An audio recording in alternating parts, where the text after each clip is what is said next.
మనము ఈ నూతన సంవత్సరంలో దేవుని కొరకు అనేకమైన తీర్మానాలు తీసుకుంటాం. అయితే ఆ తీసుకున్న తీర్మానాలు మనము మధ్యలోనే విడిచిపెడతాం.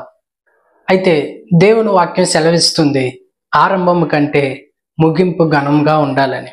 కనుక ఈ నూతన సంవత్సరంలో అనేకమైన తీర్మానాలతో మనం ఆరంభించాం. అయితే సంవత్సరం చివరి వరకు వాటిని కొనసాగించగలుగుతున్నామా? మనం తీసుకునే తీర్మానాలు మన జీవిత కాలం అంతా కొనసాగించాలంటే ఏం చేయాలి? అయితే బైబిల్లోని కొందరు భక్తులు కొన్ని తీర్మానాలు తీసుకున్నారు. అయితే వారు తీసుకున్న ఆ తీర్మానాలకు వారి జీవిత కాలం అంతా లోబడి జీవించారు. ఇక మోషే ఇశ్రాయేల్ ప్రజలకు గొప్ప నాయకుడు. అతడు తీసుకున్న తీర్మానం ఏంటంటే, ఫరో కుమార్తె యొక్క కుమారుడు అనిపించుకోవడం కంటే దేవుని కొరకు నింద భరించడం, దేవుని కొరకు నింద అనుభవించడం గొప్ప మేలు అని అతడు తీర్మానాన్ని తీసుకున్నాడు. అయితే ఆ తీర్మానాన్ని తన కడ వరకు కొనసాగించగలిగాడు. దానికి గల కారణం ఏంటంటే, అతడు కలగబోయే బహుమానాన్ని చూడగలిగాడు.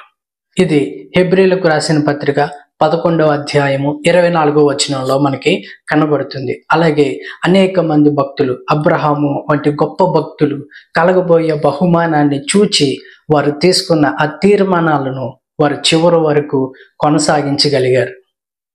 అలాగే రెండవదిగా రూతు. బైబిల్ చరిత్రలో రూతుది చాలా ప్రత్యేకమైన చరిత్ర.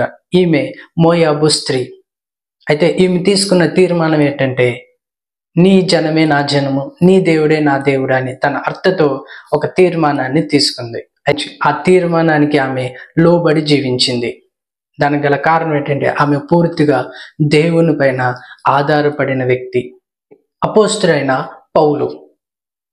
పౌలు తీసుకున్న తీర్మానం ఏంటంటే, జీవించేది ఇక మీదట తమ కొరకు కాక క్రీస్తు నిమిత్తం నేను జీవించుచున్నాను అనే తీర్మానాన్ని తీసుకున్నాడు. అయితే ఆ తీర్మానాన్ని తన మరణం వరకు కూడా కొనసాగించగలిగాడు.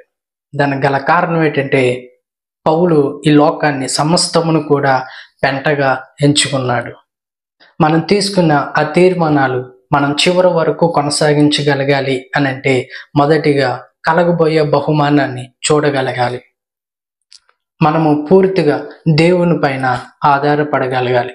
మూడవదిగా ఈ లోకము అనగా సమస్తమును కూడా పెంటగా ఎంచుకోవాలి.